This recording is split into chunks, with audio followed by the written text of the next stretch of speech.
Do you want to know? Well, I've been thinking about you, and I think I have to listen because the sun is up. Saya di sini akan menjelaskan mengenai koperasi simpan pinjam.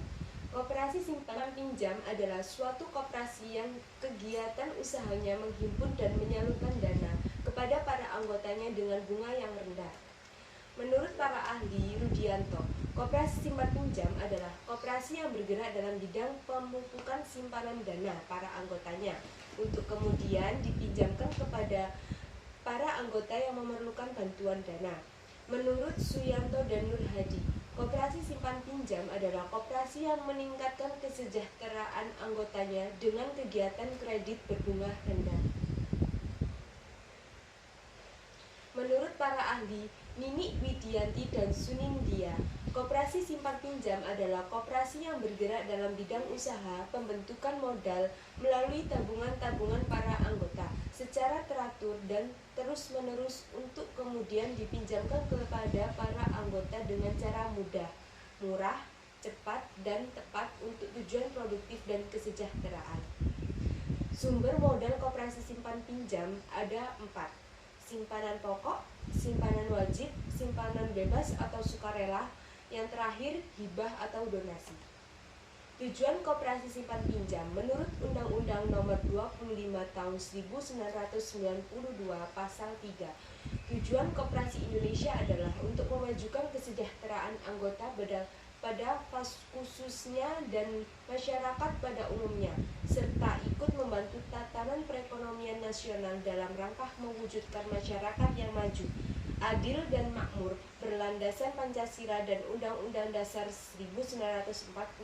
Prinsip koperasi simpan pinjam ada 4. Yang pertama, keanggotaan sifatnya terbuka dan sukarela. Yang kedua, koperasi ini dikelola secara mandiri dan demokratis. Yang ketiga, kekuasaan tertinggi ada pada rapat anggota. Yang keempat, laba koperasi dari sisa hasil usaha atau SHU diberikan kepada anggota secara adil sesuai kesepakatan. Peran dan fungsi simpanan. Yang pertama, uang simpanan dan tabungan akan lebih aman, terjamin, dan produktif. Yang kedua, pengumpulan uang simpanan dan tabungan akan meningkat jumlahnya dan menjadi investasi pada masa tua. Yang ketiga, simpanan dan tabungan itu akan diterima kembali secara keseluruhan apabila ada suatu saat berhenti sebagai anggota koperasi simpan pinjam. Yang keempat, mendorong agar timbul hasrat untuk menyimpan atau menabung pada koperasi.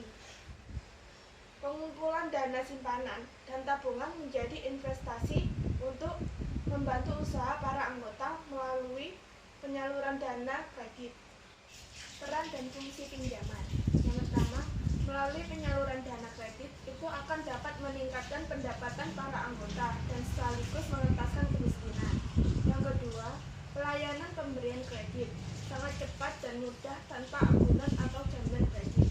Yang ketiga, pemberian kredit dengan bunga sangat rendah. Yang keempat, pada akhir tahun buku jasa bunga kredit itu dibagikan kepada para anggota setelah dikurangi biaya operasional, dana cadangan, dan dana pengembangan kredit sesuai dengan anggaran dasar dan anggaran rumah tangga. Contoh koperasi simpan pinjam. Yang pertama, koperasi unit desa atau KUD. Tujuannya memenuhi keperluan para anggotanya dalam hal perawatan dan bahan pertanian serta melayani simpan pinjam kepada anggotanya. Yang kedua, koperasi serba usaha atau KSU. Tujuannya untuk membantu para anggotanya dalam permodalan dan pengembangan usaha. Yang ketiga, koperasi pasar. Tujuannya, koperasi pasar adalah untuk membantu anggotanya dalam hal simpan pinjam, modal, dan hasil usaha serta penyedia keperluan usaha para anggotanya. Sisa hasil usaha koperasi atau SHU koperasi dalam UU Nomor 25 Tahun 1992 tentang Perkoperasian Bab 9 Pasal 45, pengertian SHU koperasi merupakan pendapat koperasi dalam 1 tahun buku yang dikurangi dengan penyusutan biaya dan kewajiban lain, termasuk di dalamnya adalah pajak dalam 1 tahun buku yang bersangkutan. Rumus atau cara menghitung SHU yaitu SHU koperasi sama dengan Y plus X. Keterangan SHU koperasi adalah sisa hasil usaha anggota. Y adalah SHU koperasi yang dibagi atas aktivitas ekonomi. X SHU koperasi yang dibagi atas modal usaha. SHU anggota dengan model matematika dapat dihitung dengan cara sebagai berikut, yaitu SHU koperasi aktivitas ekonomi sama dengan TA dibagi TK dalam kurung Y, dan SHU koperasi modal usaha SA per SK dalam kurung X sama dengan SA dibagi SK dalam kurung K. Keterangannya yaitu Y adalah jasa usaha anggota koperasi, X adalah jasa modal anggota koperasi, TA adalah total transaksi anggota koperasi, TK total transaksi koperasi, SA adalah jumlah simpanan anggota koperasi, SK adalah total simpanan anggota koperasi. Prinsip pembagian SHU yang dibagi adalah yang bersumber dari anggota koperasi itu sendiri. 2. SHU anggota adalah jasa dari modal dan transaksi usaha yang dilakukan oleh para anggota koperasi. 3. Pembagian SHU anggota dilakukan secara terbuka. 4. SHU anggota dibayarkan secara tunai. Contoh kasus dan penyelesaiannya. Koperasi ditawarkan keuntungan di atas BI rate pasti penipuan. Kasus Koperasi Langit Biru dan Koperasi Al-Amanah di Cianjur beberapa bulan terakhir membuat Menteri Koperasi dan UKM Syarifuddin Hasan gerah.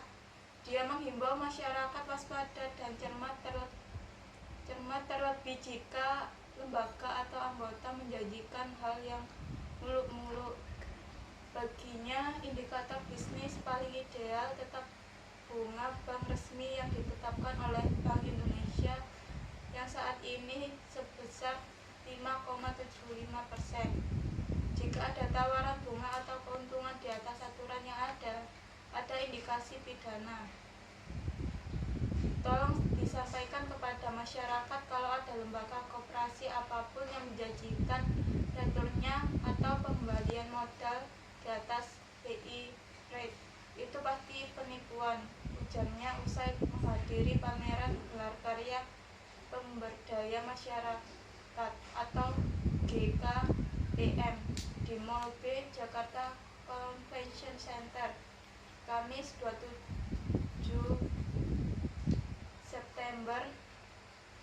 Kasus Koperasi Langit Biru atau Koperasi Al-Amanah yang kini berurusan dengan polisi lantaran dianggap penipuan.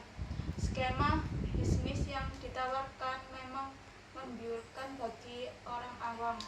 Paket pada investasi Al-Amanah Kabupaten Cianjur misalnya, investor bisa menyetorkan modal sekitar 1-5 juta dan dalam bulan depannya tepat tanggal jatuh tempo mendapat keuntungan 100%. Bahkan di paket lainnya nilai investasi yang ditawarkan berkisaran 5-10 juta dengan nilai keuntungan mencapai 150%. Syarifuddin menegaskan tindak penipuan yang dilakukan koperasi tersebut pada akhirnya berimbas penyemaran usaha koperasi lain. Itu koperasi tidak punya izin dari kita, dari Menteri Keuangan juga tidak dapat. Jadi begitulah akhirnya. Meningkatkan